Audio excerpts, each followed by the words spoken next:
Guy here with another special report. And I swear I'm not intentionally being a contrarian when I say the Resident Evil 4 Remake is extremely disappointing. It's not bad, mind you, but I expected a whole lot more from one of the top game studios in the world redesigning one of the greatest games of all time. Fans deserved better than this. From the outset, this wasn't the dramatic upgrade some claim it is. I've heard some describe it as a reimagining, not unlike the Resident Evil 2 remake, which uses the original as inspiration but is otherwise rebuilt from the ground up. Same with the Resident Evil 3 remake, though those changes were a lot more controversial. But the Resident Evil 4 remake isn't dramatically different from its predecessor, and that actually makes a lot of sense. RE2 and 3 premiered on the original PlayStation, and everything about their presentation, their dead-eyed characters, and their tank controls are relics of the 90s. But RE4 on the GameCube has aged a whole lot better. Yes, objectively the remake bumps up the aesthetics to modern standards. The textures are incredible, and the people look a lot more human. But quite simply, there was less work to be done. It's like going in for an early haircut. What's there still looks pretty darn good. So in many respects, the remake leaves well enough alone. Like the original, the president's daughter, Ashley, has been kidnapped by a mysterious Spanish cult, and it's up to Resident Evil 2's rookie cop, Leon Kennedy, now a government agent, to rescue her and put a stop to the evil group known as Los Illuminados. Of course, once Leon arrives on the scene, everything immediately goes foobar, and between Leon, the wildcard Ada Wong, and Luis Serra, former police officer from Madrid, they have to make sense of the unfolding mystery. But Resident Evil 4 was a lot more than a good yarn. While prior entries were more of a slow burn, RE4 trades the steady tension and tank controls for rip-roaring action, and the remake leans into these changes with the addition of stealth kills and parrying. And you'd better get real comfortable with parrying because it's a quintessential part of the game, with Leon's knife able to parry everything up to and including a chainsaw.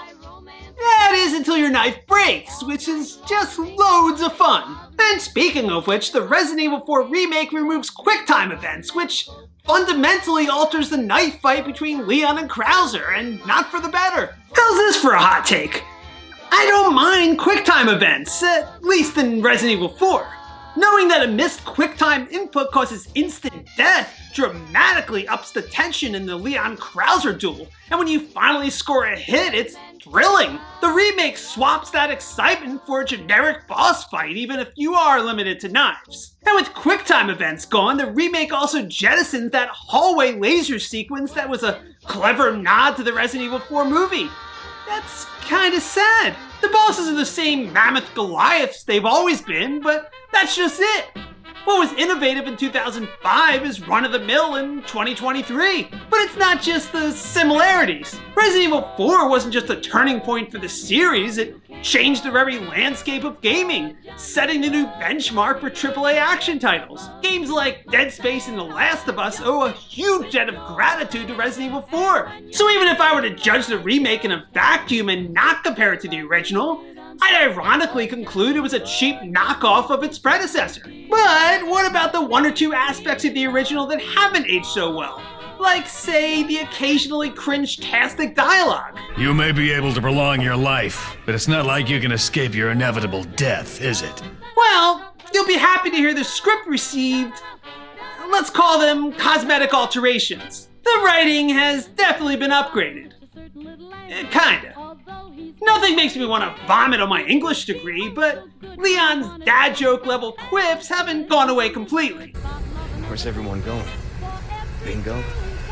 That said, the delivery of said quips has gone down dramatically, which speaks to one of my biggest issues with the remake, the voice acting.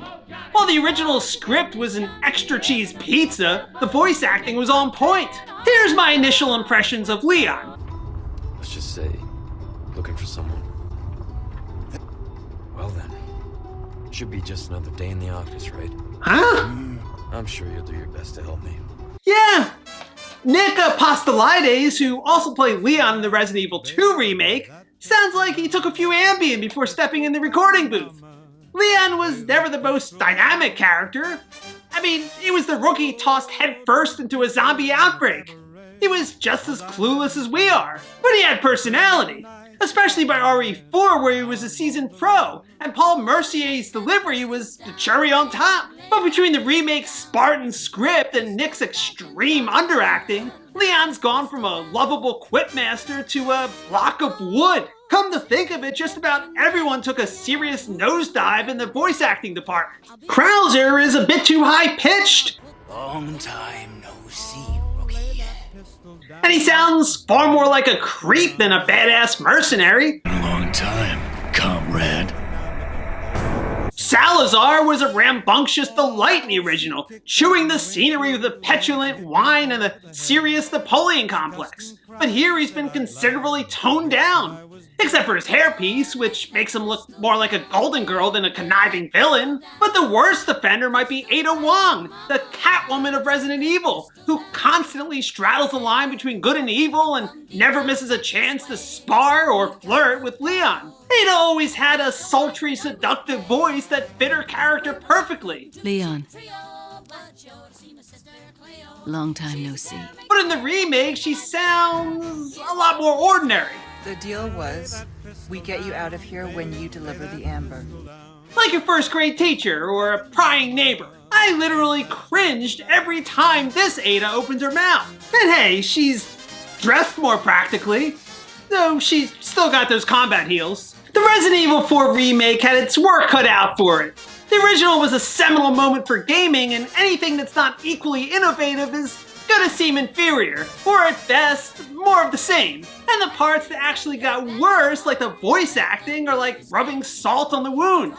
Resident Evil 4 is one of my all-time favorites, so this really hurts. But I can't let my nostalgia detract from a rational assessment of something that's more akin to a remaster than a remake. So I give the Resident Evil 4 remake 3.5 joysticks out of 5. Thanks for joining me for another special report.